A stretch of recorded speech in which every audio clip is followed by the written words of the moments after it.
sich im Zuhörermodus. Good morning, good afternoon or good evening depending on where you are right now, and welcome to the kickoff webinar of a broader webinar series on the Global Good Practice Analysis on INDCs, LEDS, NAMAs and MRV systems, which is co-organized by the International Partnership for Mitigation and MRV and the UNDP LECB program. My name is Sven Egbers. I'm working with GIZ and the support project for the International Partnership for Mitigation and MRV, and I will be guiding you through today's webinar. To start with, I would like to give you a brief overview of today's agenda. This webinar will last 90 minutes, and we will start shortly with a few housekeeping notes, followed by a brief overview on the history of the good practice analysis by my colleague Steffen Menzel, and a presentation from Frauke Roeser on the overall lessons learned and success factors that we identified across the range of good practice examples. This will be continued by two country presentations from South Africa by Brian Mentlana and from Germany by Dirk Günther, which will provide rich insights on success factors and lessons learned on the country level. Both examples will also show you how mitigation policies are being effectively designed and implemented on the national level, and how you can replicate these examples and make best use of them when designing mitigation policies. We will end the webinar with a question and answer session where everybody will have the opportunity to ask questions directly to any of our four speakers. To begin with, I would like to start with a couple of housekeeping notes to confirm that everybody here on this webinar knows how to use the webinar software. While you're attending the webinar, all attendees are muted during the presentations to make sure that there's no noise in the background and everybody can hear the presenters loud and clear. However, if you do experience any kind of technical difficulties, please feel free to use the control panel on your right-hand side. There you will find a chat box where you can ask for help, and we will do our best to help you and address your problem. As I mentioned earlier, we will have a question and answer session at the end of the webinar. Basically, there are two different ways of how you can pose your question. Either you raise your hand via the small hand symbol, which you find in the control panel on the right-hand side of your screen. And this basically lets me know that you have a question, and I can then unmute you, and you will be able to speak directly to any of our panelists. The other option is for you to type your question in the question box in your control panel. Please know that you can do that at any time during the webinar. We will collect those questions and do our best to address them at the end. This webinar is being recorded, and we will upload the recording as well as the presentations on the website of the International Partnership for Mitigation and MRV. After this webinar, we will follow up with a mail to all attendees providing direct links to where the recording and presentations are uploaded. So, without further ado, I'd like to introduce our first speaker, Steffen Menzel. Steffen is a policy advisor at the German Federal Ministry for the Environment. As part of the German climate negotiations team, he is responsible for international cooperation and capacity building partnerships for INDCs and MRV. Before working for the German government, Steffen was a climate change advisor at GIZ and the World Bank, and worked in consulting, academia and the non-profit sector. Steffen holds a bachelor in forest management from the University of Freiburg and a master in carbon management from the University of Edinburgh. In his presentation, Steffen will briefly introduce the mitigation partnership and give us a general overview of the global good practice analysis. So, Steffen, I'm going to hand over the screen to you.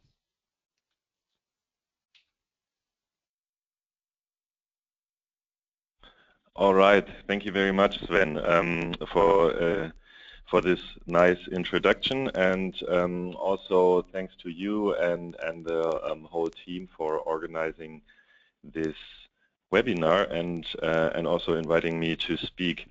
I'm in my very short presentation. I really just like to introduce the partnership on mitigation MRV from our point of view, However, this is not a German thing. It's a collaboration between 3 founding governments and all the other partners, of course. So the International Partnership on Mitigation MRV was launched in the context of the Petersburg Climate Dialogue, the first one, which took place in May 2010. And it was launched by 3 governments, the one that you see on the screen, from South Africa, from Germany, and the Republic of Korea. And I hope that one of the, so to say, founding fathers, Brian Mandlana, will also be here later when we listen to his presentation. The objective of the partnership is to support a practical exchange on mitigation and MRV-related activities between countries, both developing and developed countries. And the network and formats that we provide shall really facilitate this by establishing a trustful and also trust-building atmosphere. So the overall aim is to build capacities and networks that help all of us to enhance ambition in the climate negotiations and at national levels. So that are the 2 different kind of worlds that we both target and want to bring together. And by this, help with the transformation of our societies to sustainable and low carbon economies, especially through NDCs, INDCs, NAMAs, and MRV. And we offer various activities to this end, such as negotiators meetings and also technical regional workshops and trainings and an annual summer retreat. And of course, webinars like this. And up to now, more than 90 countries have taken part in various activities of the partnership. And yeah, more than half of them are developing countries.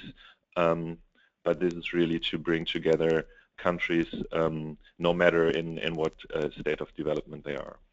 The partnership has no formal character and is always open to new countries to join, especially, of course, any country with ambitious or upcoming climate agenda. So just a few words on the global good practice analysis that this webinar is about. This is one of the partnership's key formats to drive the exchange on practical approaches for GHG emissions reductions worldwide. And it was initiated as a direct response to countries' needs. It is a joint initiative by the International Partnership on Mitigation MRV and also the UNDP Low Emission Capacity Building Program. And all in all, we now have 40 examples of mitigation-related good practices.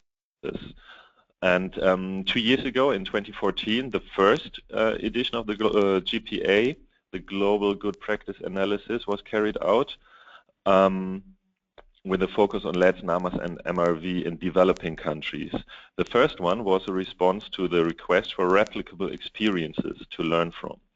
And the 21 cases from the first GPA demonstrated a variety of interesting approaches to mitigation planning and policy design.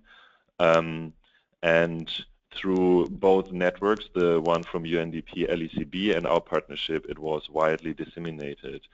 And we wanted to continue and build on the success of the GPA and have commissioned a second edition.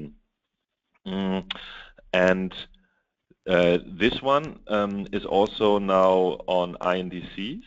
We took the new kind of format for mitigation policies in, and also we added a couple of developed countries examples.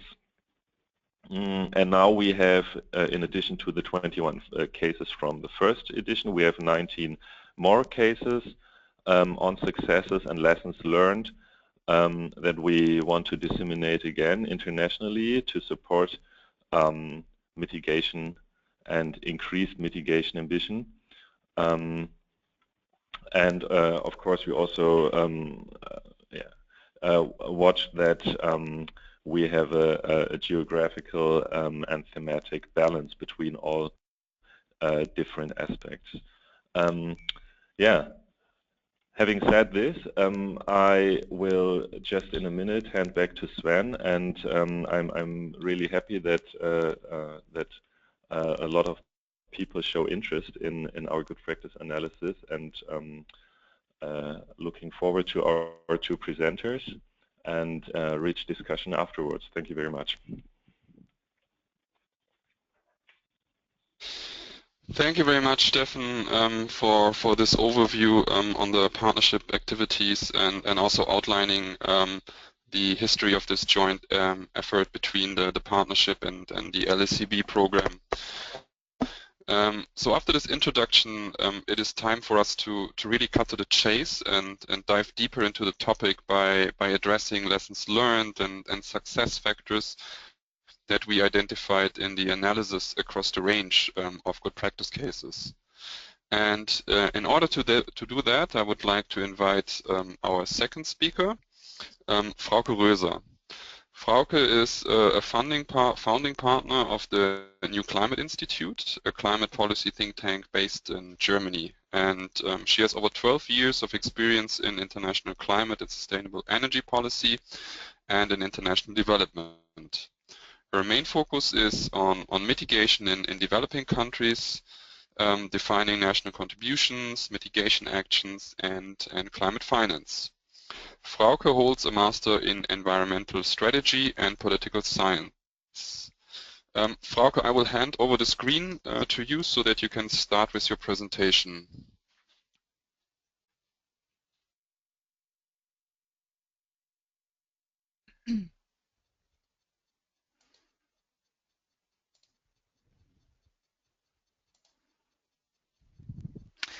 Yes, thank you very much, Sven, for this introduction, and good morning or good afternoon, everybody. My name is Frauke Roeser from EU Climate Institute, and I'm very happy to be part of this webinar series to present the findings of the Good Practice Analysis 2.0 that we as New Climate Institute conducted in partnership with the Energy Research Center of the Netherlands, with TERI in India and Libellula in Peru. And just to give you an overview of the content of my presentation, I'll talk a little bit about the background of the study, although we heard some of that already from Stefan earlier. Then I go into the methodology that we used for this good practice analysis, and then really the focus is on sharing kind of the insights and findings on the key elements of good practice across these 4 different mitigation policy areas, and also the success factors and lessons learned that were identified through the cases, and then drawing some conclusions. In terms of the background, and as we heard before, this is kind of the second round GPA. The first good practice analysis was undertaken in 2014, focusing on developing countries only, and LEDS, NAMAs, and MRV as kind of the key elements of mitigation policy architecture at the time. And this was really our point of departure for this second good practice analysis, which apart from LEDS, NAMAs, and MRV, now also looks into INDCs, as this was, as you all know, kind of a new element of mitigation and climate policy, and also new, as was mentioned earlier, was the inclusion of good practice cases from developed countries, as this was particularly kind of interest to some of the developing country partners of the partnership. And really the idea behind it is kind of to look at how mitigation of activities can be designed effectively and implemented across different national contexts. And although countries are different, obviously, and their circumstances differ, there are many kind of common elements, common barriers and challenges that we face, and where we can learn from each other. In terms of the methodology, we looked into, first of all, the first step was to look at good practice criteria for the 4 different areas, and I go into a bit of detail in a minute. And then we selected the country cases, and then we kind of did the case analysis, which was really the main part of all our work. In terms of the review of good practice criteria, also under the first global good practice analysis, kind of good practice elements and aspects for the 3 different areas, LEDS, NAMAs, and MRV, were identified. And we looked at these criteria and reviewed them, and also developed good practice criteria for INDCs, as that was a new element or new kind of topic for this study. We particularly reviewed the criteria to ensure that they continue to be applicable, obviously, but also with a view of the inclusion of developed countries, so really to ensure that criteria are uniformly applicable across different country contexts. In this regard, we also looked at the terminology that was used. So LEDS and NAMAs in particular are typically kind of terms that are used in developing country contexts. So here LEDS are understood really as all mitigation strategies that can be at national and sectoral levels, and NAMAs and mitigation actions include all actions, policy interventions, also at sectoral and sub-sectoral level. The MRV area includes the monitoring, measuring of GHG emissions, policies and actions, and also of support, and then obviously also reporting verification. And then for the INDCs, the focus is really, and this is important I think to highlight, is really on the process of developing INDCs and presenting INDCs, and not on the content of the INDC. Now this is just, I'm not gonna, don't worry, I'm not going to read these out to you. This is just an example of the good practice criteria for mitigation strategies, including LEDS. And for each of, as I said, for each of the policy areas, we identified around 13 to 15 good practice aspects. And these you can look these up on the partnerships website. And they're all published there. This is just to show you what the scope of it is. Now, in terms of the selection of countries, which was our step 2, this is, as you can imagine, quite a challenging exercise, given all the many different activities that are going on globally, and kind of with the inputs from our project partners and other stakeholders, we identified a long list of 41 cases, and really the aim was to ensure breadth and diversity, so both in terms of covering different regions, having some sort of balance between the different topic areas, inclusion of developing and developed countries, and also, and this was also kind of a new aspects that we considered, including activities that are entirely unilaterally driven and unilaterally, so that is nationally financed. And then we looked at this long list of 41 cases and reviewed them against the criteria that we had previously identified to arrive at a short list of 19 cases. And again, the ambition was to have a balance between kind of different topics, regions, etc. So this process was iterative and largely qualitative in nature. And here you can see the 19 cases that were selected. Again, I'm not going to go through all of them now in any detail. Again, all the information on the different cases and the findings are available on the partnerships website, and the case study reports, and also the summary report. But just to share with you kind of the spread of the different cases. So in terms of regions, as I said, we try to balance as much as possible, but at least to cover all the different regions, slightly tilted towards Latin America and the Caribbean region. In terms of topic areas, we nearly achieved a balance, but there's slightly more on the mitigation actions also because there's just it's a much broader scope and there are just many more activities that are going on. The majority of cases are still developing country cases, but we have 5 industrialized country cases, and of all cases 8 of them are entirely unilaterally driven and financed, and 11 are kind of supported by bilateral or multilateral cooperation. The case analysis then, kind of the step 3 in our approach, that was, as I said, was the main focus of our work, and that was done in combination of desk research of the individual cases combined with interviews with key stakeholders in the different countries, so mainly speaking to government representatives that were involved in the case, or also technical support providers that were involved.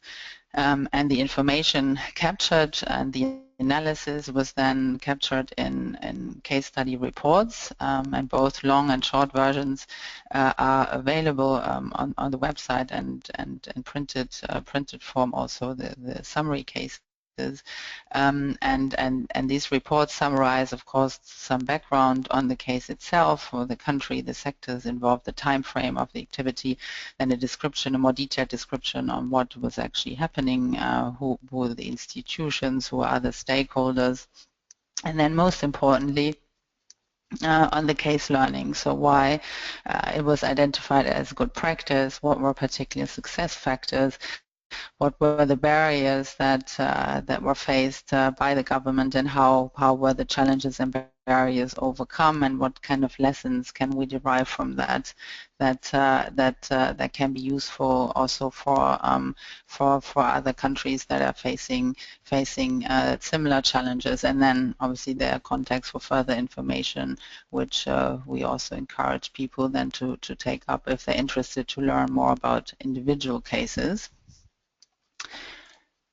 And now to share with you some of the key findings on the elements of good practice. So here we really looked at kind of the common factors across the 4 topic areas of good practice that the cases highlighted. And starting with LEDS, mitigation, so the mitigation strategies, all the cases really found that the commitment and leadership at the highest political level, as well as coordination across the different key ministries or line ministries that are relevant was a main good practice factor. They also highlighted country-driven processes that link to existing processes and embed existing policies, as well as the importance of having a long-term vision underpinned with kind of short-term and medium-term targets. For the NAMAs or mitigation actions, more broadly, again, high-level political ownership, as well as participatory processes that involve key stakeholders and different stakeholders were highlighted as good practice across all of the NAMA or mitigation action cases. Also, the broad scope and long-term character was highlighted as good practice in the case of mitigation actions. So activities that just go beyond just single interventions, but really take a more holistic and longer-term view, and then again the alignment with national strategies and policies, and some, in the case of mitigation actions and NAMAs, also some highlighted the importance of the private sector. So good practice is to link, go also beyond the public sector, beyond government, and link up with private sector stakeholders. Now, in the case of MRV, most cases highlighted as good practice established systems for regular tracking of emissions, so really the regularity, continuity as a good practice factor, the alignment and a reflection of international standards and guidelines, as well as a process for quality assurance and third-party verification. One aspect that was highlighted as good practice by many, and I think this is quite important, is adequate resourcing. And this refers not only to budget, to financial resources, but also human resourcing. And again, to ensure continuity of the system and not to treat it as a one-off activity of MRV that then continues. That is really kind of the key kind of message on good practice for MRV systems. It was also highlighted here that strong collaboration of stakeholders is important, and clear mandates, clear timelines, and clear deliverables agreed between the different stakeholders that are involved. But we'll hear later both from Germany and from South Africa on these two particular MRV cases and the good practice elements there. And then lastly on INDCs, this is the area where there was most consensus on what good practice actually means across the different cases. So all of the cases, all of the 5 INDC cases that we analyzed highlighted 4 key aspects of good practice, and that is commitment and leadership at the highest political level, the involvement and consultation of non-government stakeholders, so the private sector, and civil society in particular, and having an interministerial process and involving different levels of government, both vertically, so going from the national also to subnational local structures, as well as horizontally involving the different line ministries, the different parts of government that have an impact or have a relation with climate change. And then lastly, the integration into other policies and strategies, and really building on established processes, using existing structures, policies, and strategies, and really have a holistic and integrated approach. Now, the key findings that I wanted to share also now are on the success factors and lessons learned that were identified across all of the cases, so not looking at particular one of the 4 kind of a particular topic area, but really across what was identified as success factors across all of them. And here, first of all, again, there is the aspect of commitment and leadership at the highest political level, and that was really something that all of the 19 cases highlighted as a key success factor. And this is kind of can range from really having commitment leadership from the head of state, but as a minimum kind of having an endorsement by at the ministry level. And 2 aspects were highlighted here in particular, and that was the commitment or having political leadership to initiate processes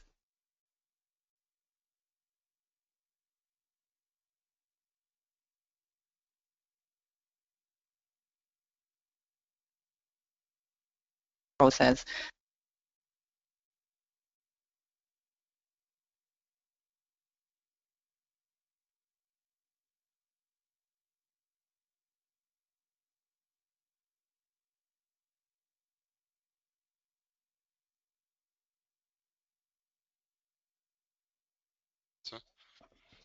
Frauke, this is Sven.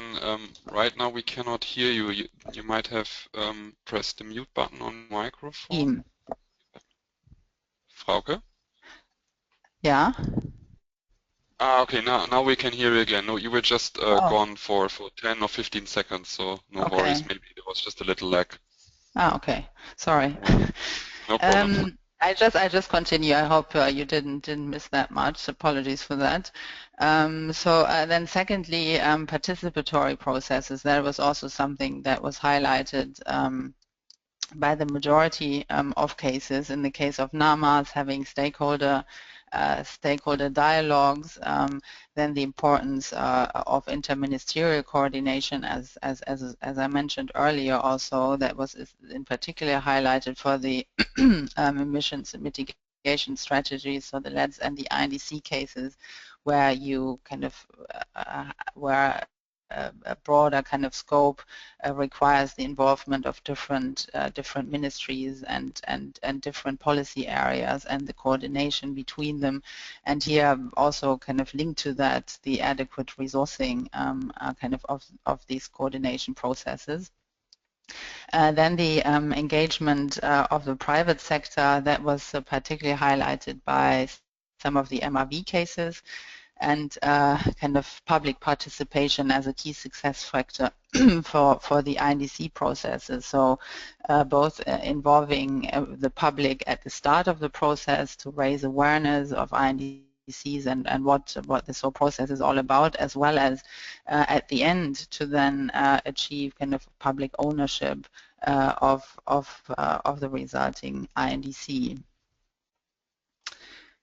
Then interesting also is the aspect that was highlighted by quite a large number of cases, the importance of robust and technical scientific analysis. And that was kind of mentioned in the context of various important aspects. One is to use a kind of technical.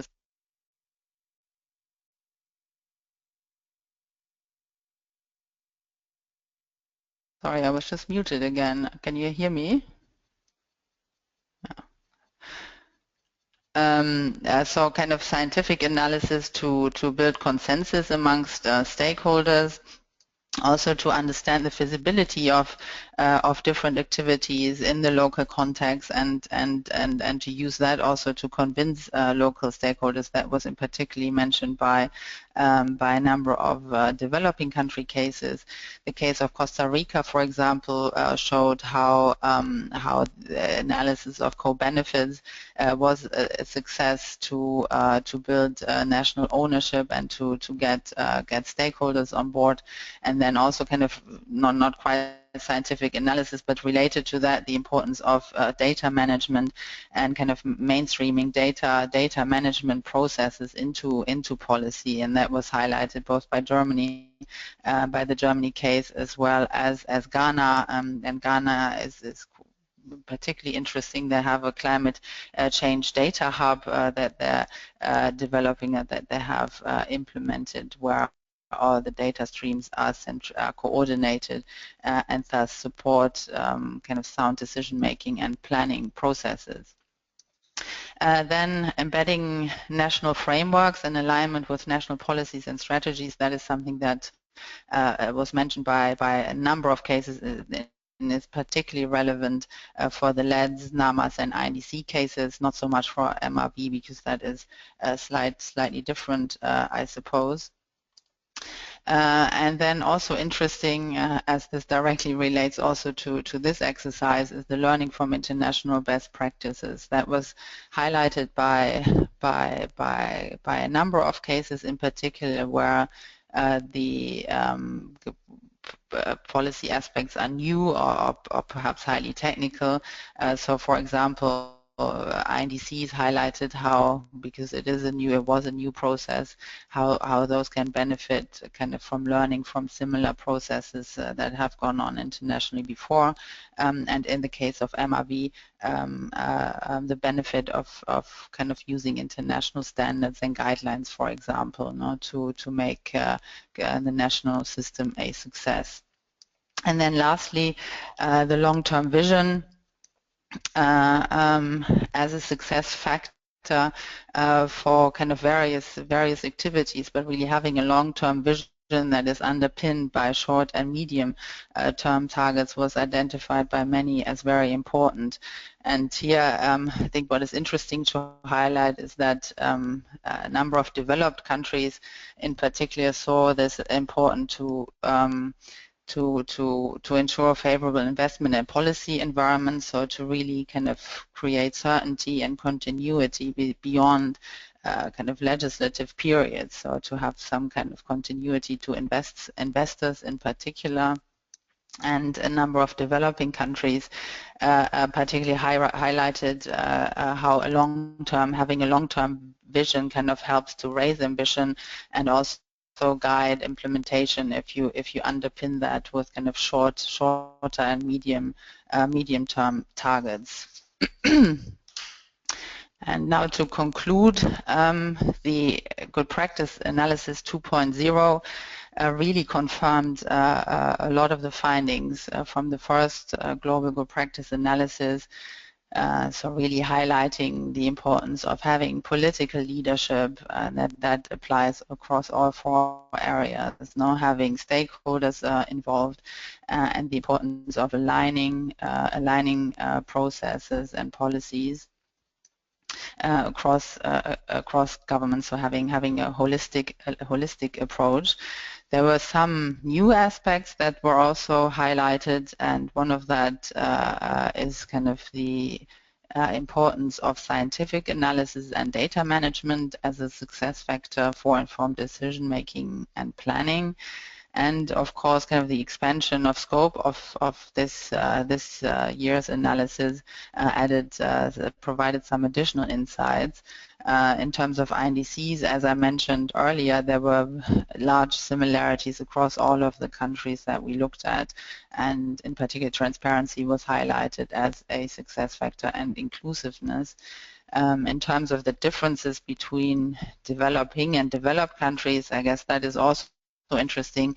The cases show that there is a lot of convergence with regards to the success factors and some of the lessons learned, but of course there are also some differences, mainly regarding barriers. So developing countries facing different barriers, in particular related to capacity.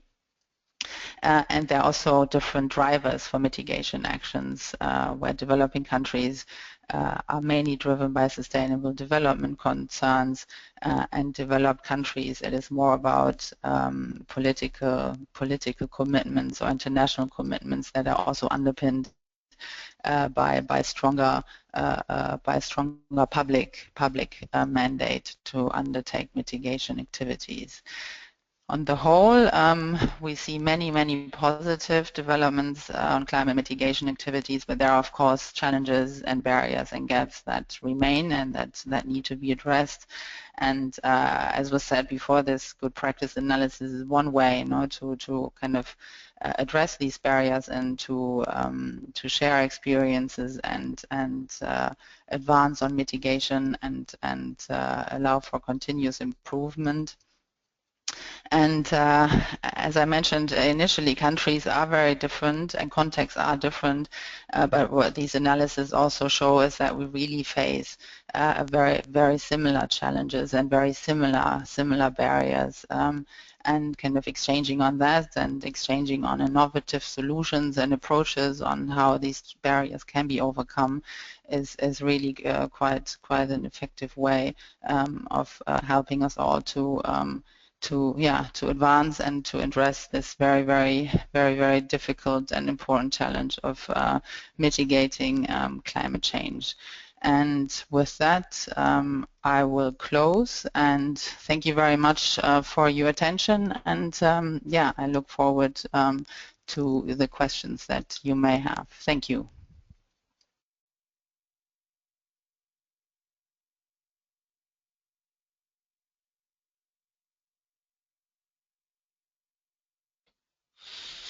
Thank you very much, Frauke, and thank you for pointing out these very interesting observations and finding across the cases. Again, I'd like to remind everybody that you can post your questions through the chat box, and we will address them at the end of the webinar. So after this overview on the overall lessons learned and success factors identified on the aggregate level across all those analyzed cases. We like to dive deeper into two good practice cases on the country level. And for that purpose, we invited two speakers, Brian Mentlana and Dirk Günther, who will share insights from the respective perspective. Due to technical problems, Brian will not be able to participate today. That is unfortunate, but no problem, since we have a very interesting presentation on the German perspective from Dirk Günther. And on this note, I like to introduce Dirk Günther as our next speaker. He works for the German Environment Agency, and in the agency, Dirk is the coordinator of the German National GHG Inventory System. Dirk is a well-known expert for institutional arrangements for MRV and also a member of the roster of experts to the UNFCCC. So, Dirk, I'm going to hand over the screen to you so that you can start with your presentation.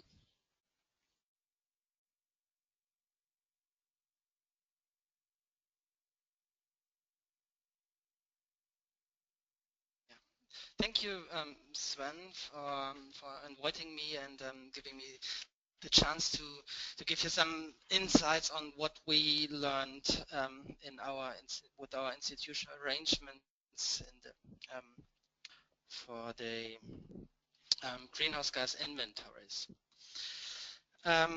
What I would like to do, if I solve my technical problems here. So now, what I would like to do is give you some insights on what we learned from in the last 10 years from establishing our institutional and procedural arrangements in the German national system on inventories.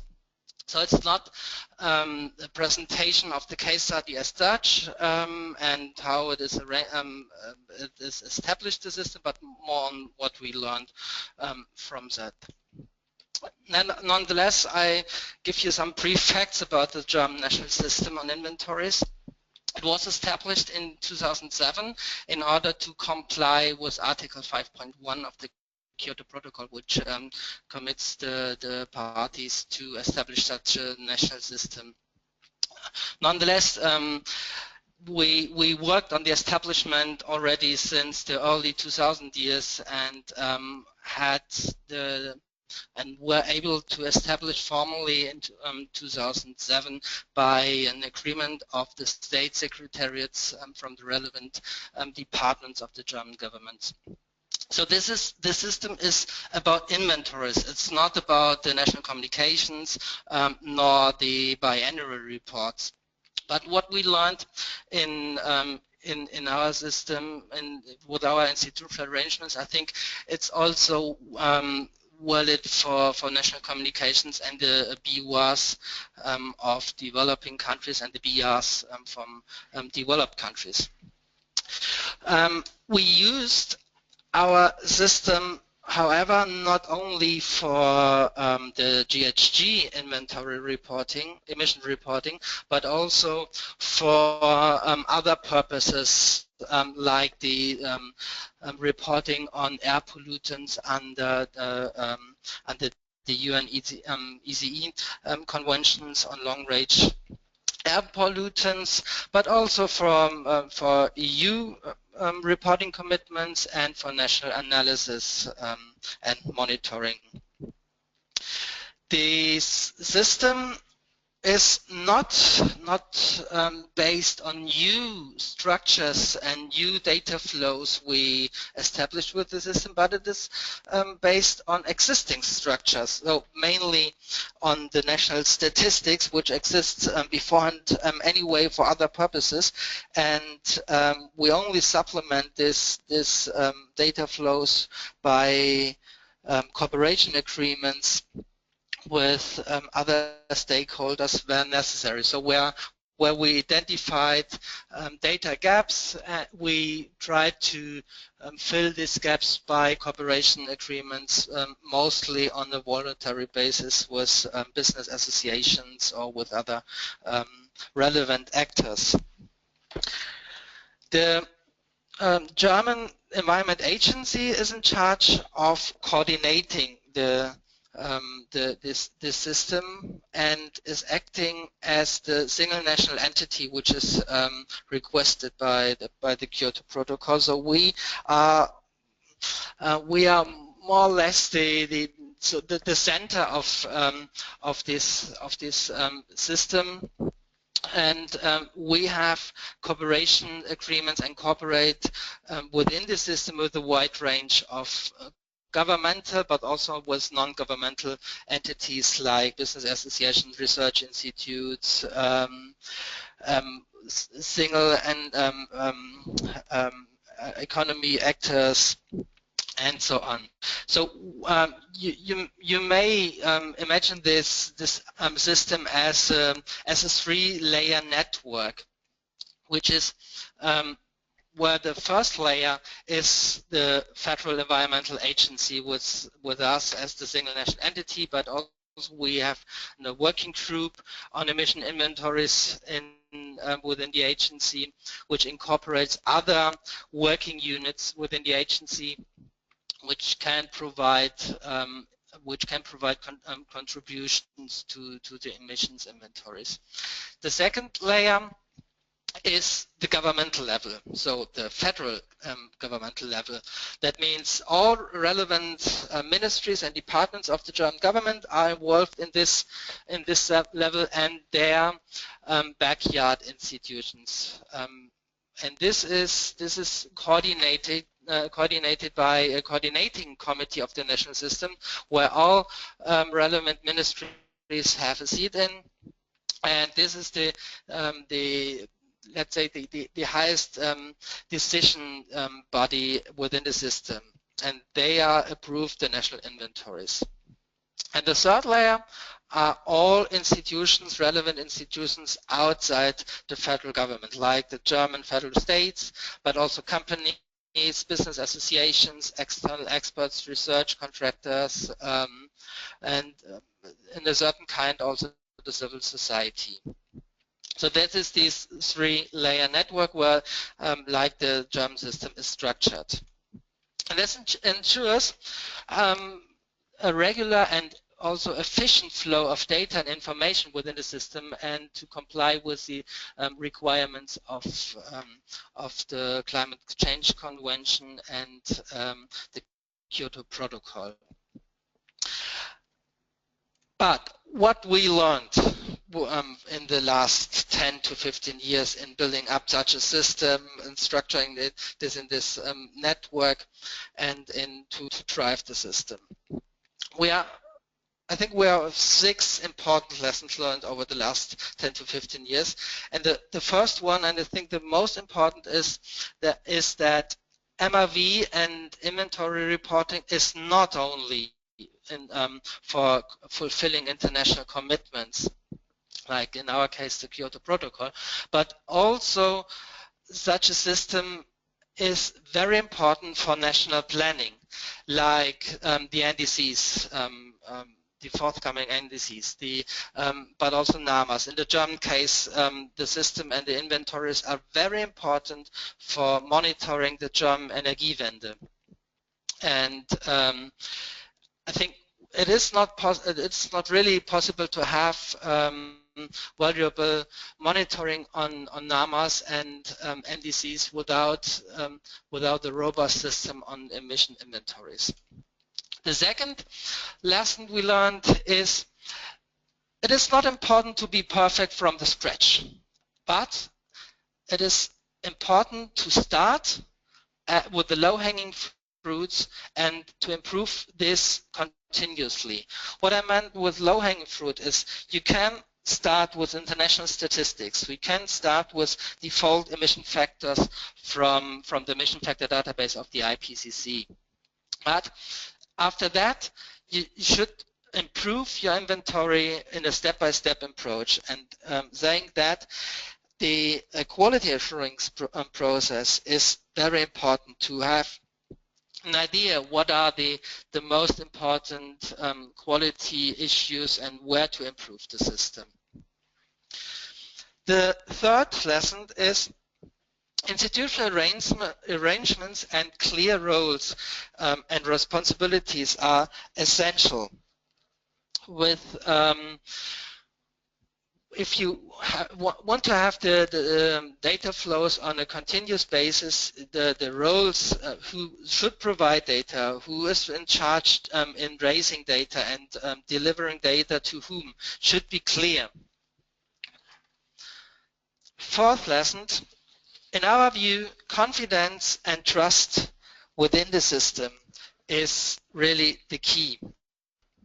With confidence and trust within the system, but also in the actors in the system, you can ensure continuous data flows and avoiding data gaps. However,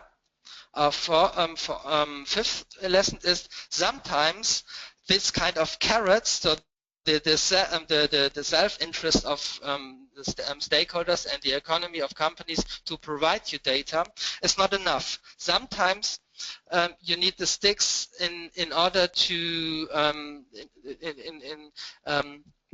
in order to give them an incentive to cooperate with you. Sticks in this case means you should, or it is sometimes necessary to have the possibility of bringing a legislation on the table on providing data.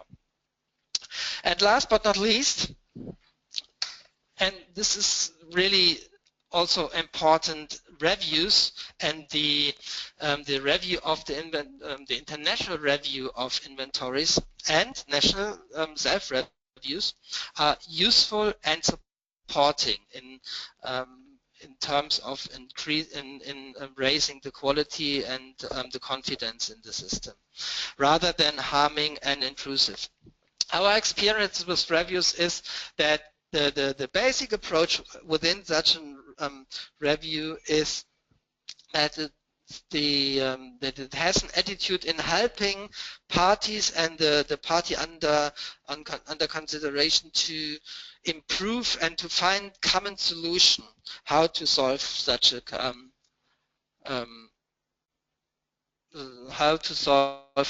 such problems within the system. So this is basically what we learned in our case study with these with our national arrangements. And I thank you very much for your attention.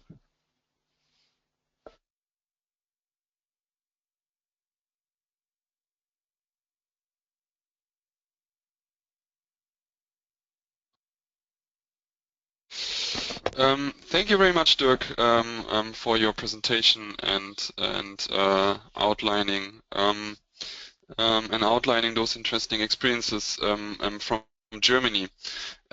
We have now 30 minutes left in this webinar, and we have reserved that time for question and answers. And we already received a lot through the chat.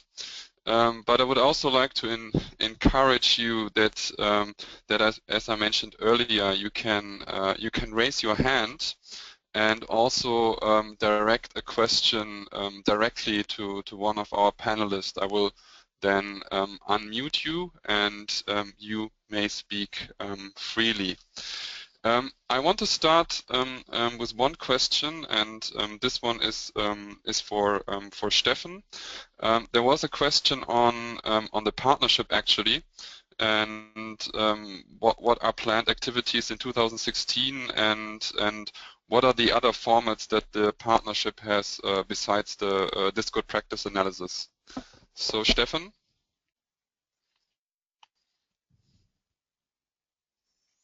Okay. Okay, thank you very much for the question and the interest in our partnership. Of course, 2016 is also for the partnership, the year in which we want to respond to the Paris outcomes. And a lot of the work that we do is organized through regional groups. We have 4 of them, 1 in Asia, 1 in Latin America, and 2 in Africa, 1 which is English speaking and 1 which is Francophone. And if you want to know more about this, you can either get in touch with Sven or check out the website mitigationpartnership.net, and there are different sections on the regional groups, and also there are contact details if you want to participate in any activities that are going on there.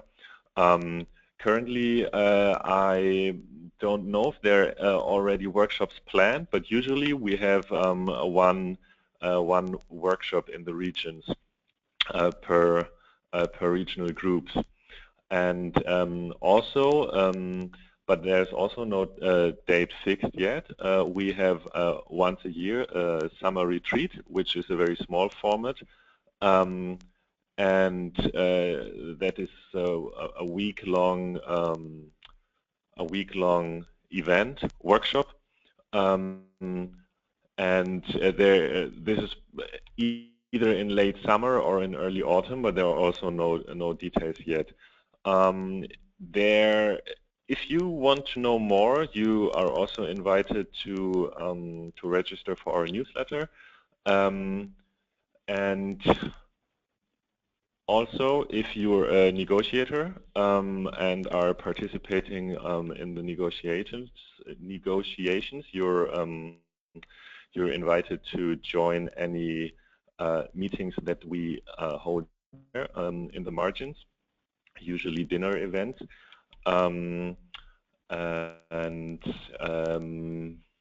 Yeah, please get in touch if you want to know more, but this is kind of an overview from my side. If I forgot anything, maybe Sven has something to add.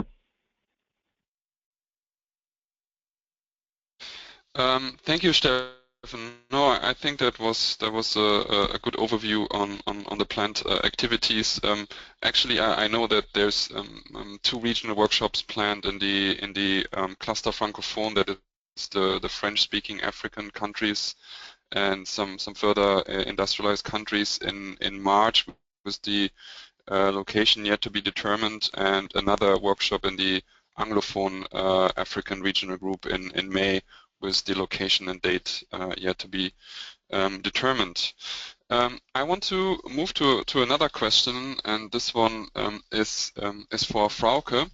And the question goes, how much time did it take to develop the study cases for the first GPA in 2014 and 2015, and especially how long did it take to agree in the interview questions, obtain the responses from governments and other actors involved in the activities?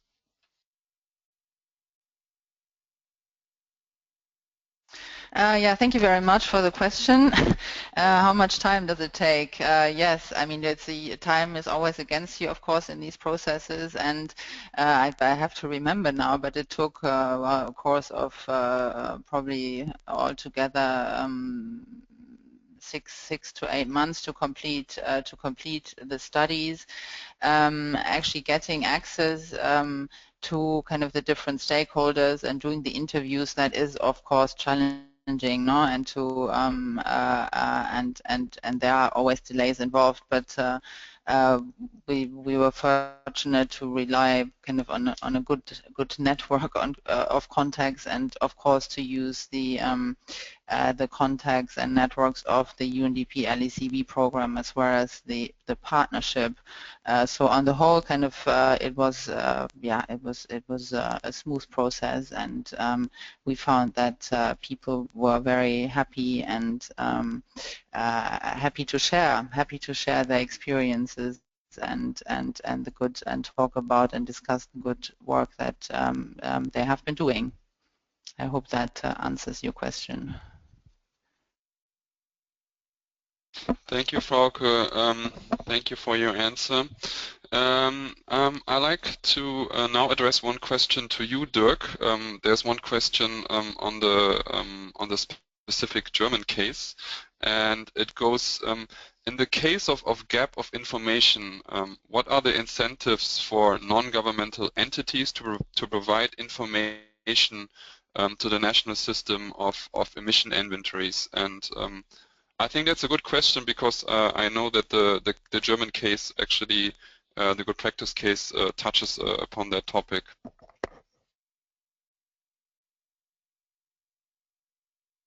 Thank you very much for the question. I think the incentive for the industry or for companies is that they have they also have a benefit in the in entering information on a voluntary basis with us. First of all, what is clear, we would need we need this information. So, and then we have two options to get to this information. First is the strong one, so doing a legislation, and the second one, the soft one, is having a voluntary agreement. In terms of a voluntary agreement, it is more or less a negotiation with the business association or with the company, and they can also they have a say in what is the agreement, and this is obviously more the higher incentive in providing the information as waiting for legislation. And on the I think the second incentive is that if we didn't get information at all, we have to use conservative estimations. And conservative estimations, by their meaning, is they are usually higher than information which are provided on a national basis by stakeholders. So, meaning that information provided by business associations or by companies will give the stakeholders the lower emissions generally, with certain exceptions.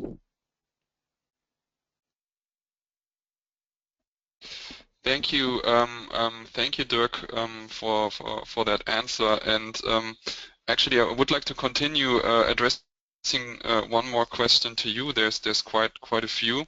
There's one question is, what is your perspective on key factors that are needed for a robust inventory system so it can support NAMA's nationally appropriate mitigation actions?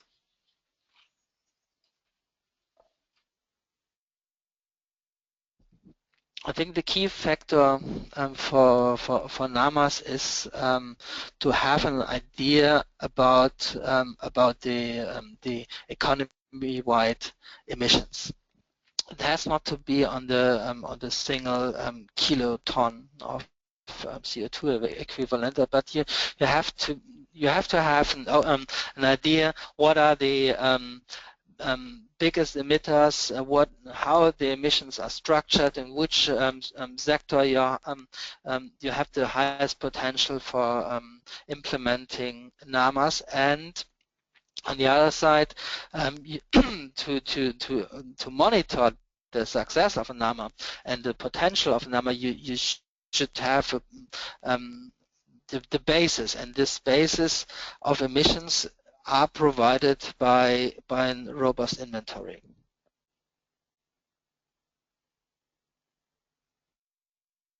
Thank you, Dirk, for that answer.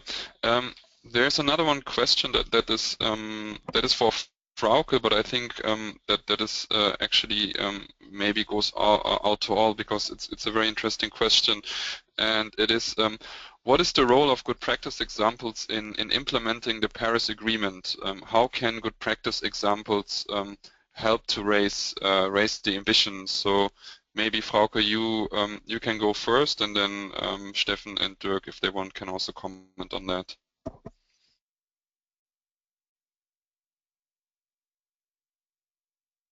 Yeah, thank you. That is a very good question indeed.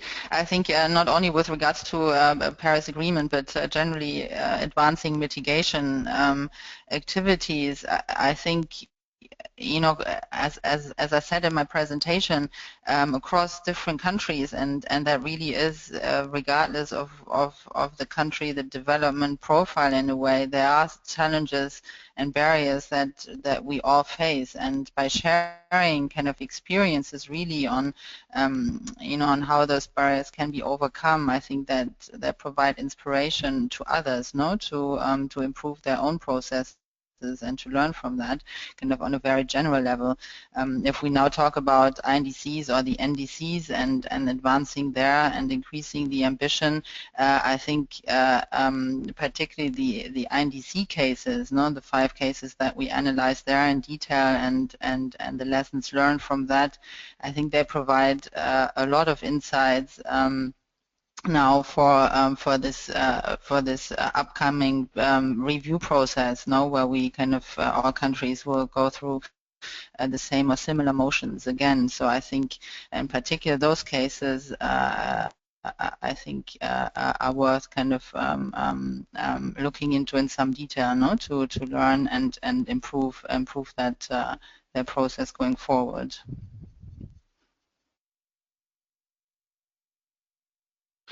Steffen or Dirk, would you also like to comment on that question? Okay. All right. Thanks. Moving to another question that again is more specifically for you, Dirk, on data collection, and the question is. Was there any noticeable commentary on the role of municipal subnational government, since this is the place where implementation of data collection happens and where there's often a skill gap and competing systems? So the questionnaire is not sure why there was such an emphasis on the commitment and leadership at highest level when very often the data is collected on a municipal level. Dirk.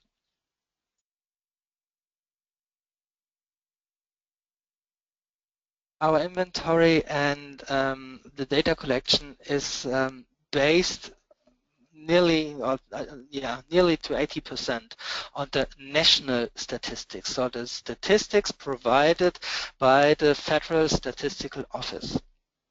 And the inventory is an inventory for is nationwide, economy-wide inventory. So that means we would need data on the national level, and as we are not doing an inventory for subnational level, the subnational level or subnational data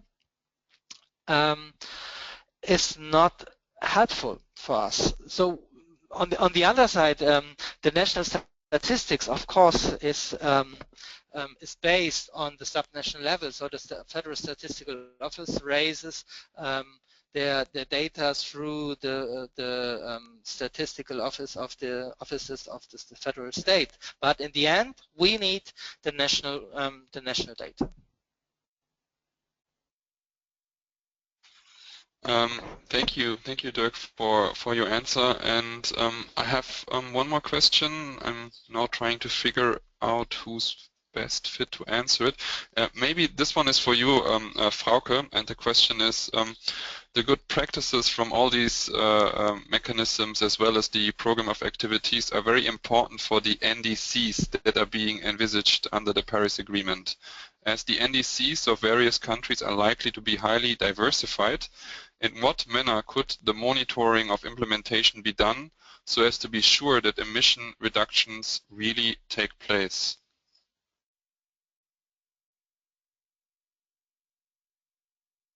Yeah, well, that's a tricky question, and that goes, I think, far beyond what this good practice analysis looks at and can do. But of course, I mean, again, I think for the NDC implementation now, I know the good practice cases on the NAMAs, LEDS, on the NDC process. But then, I mean, if you talk about monitoring, reporting, verification, provide rich insights into how how these national processes can be set up. And I think it goes beyond this discussion here now to discuss exactly how transparency can be assured, and particularly considering the diversity of different NDCs. But certainly kind of the experiences, let's say, from Germany that we heard now, and establishing these comprehensive reporting systems at the national level that then link up to international processes.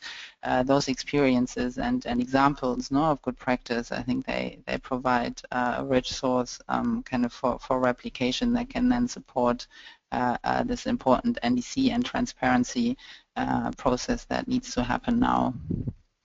But maybe somebody else would also like to comment on this.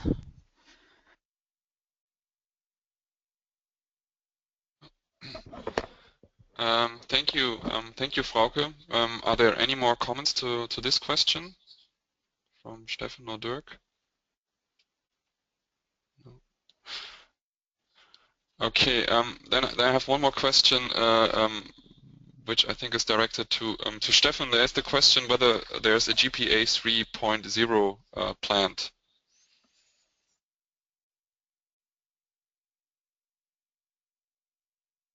I don't know whether that's directed to me. Actually, I don't know about any plans.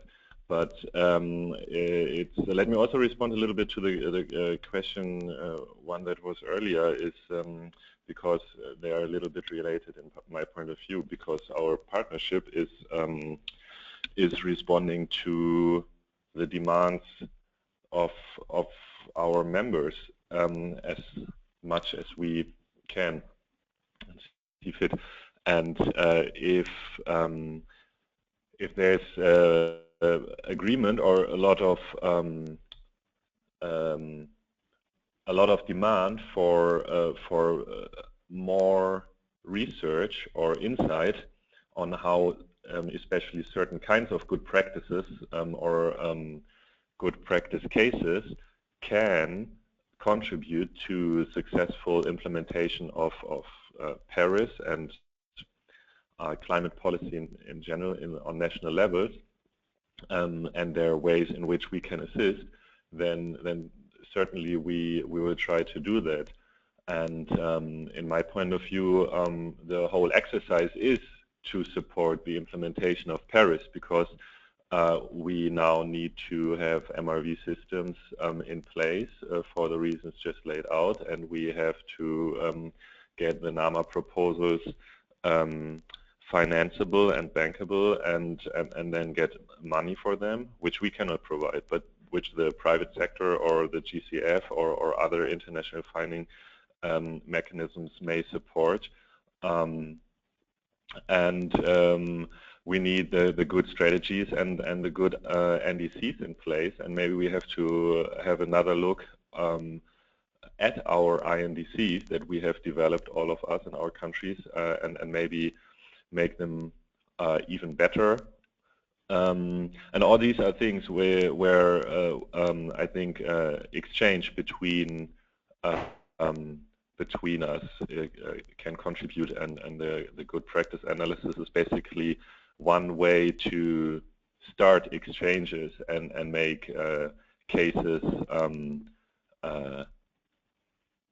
make people aware of certain cases and start the exchange. Thank you, Stefan. And there was one more question that actually builds upon the one you just answered.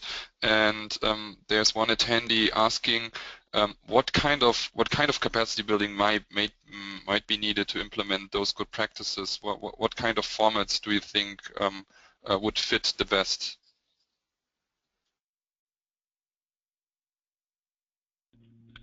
That's directed to me? Yes, that's directed to you, Stefan. Well, I don't see myself as a capacity building expert, so even though I may have an opinion on that, I leave that to for the one hand, the partners asking for capacity building, but also for supporting institutions and organizations to develop that. Yeah, I think there are different formats that we need standards and standard formats, and of course we need tailored solutions for certain countries and cases. So it also depends on the specific situations.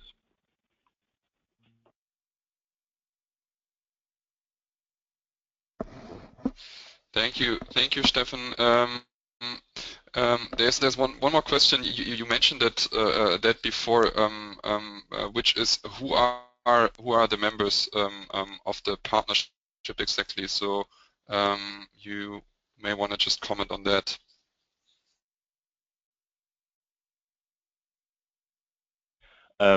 Sure. The members are fluctuating a little bit. So as I said, this is an informal partnership. It's a network in a way where you can at some point in time decide to join, and then you can just silently leave, or you can engage and also you can engage on different stages. So we have within the network we have different smaller networks. And if the question is who are the members, there are different answers, because you can distinguish members by their origin. So we have a lot of countries as members, but then we also have individuals, of course, technical individuals and also individuals in the negotiations.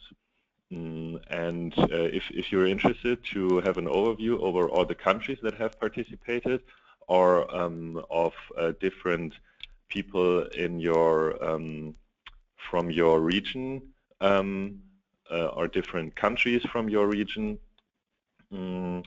or also different acts in your field, please just send me an email or send an email to the Mitigation Partnership website email address, or Sven, and then we can give you more detail there.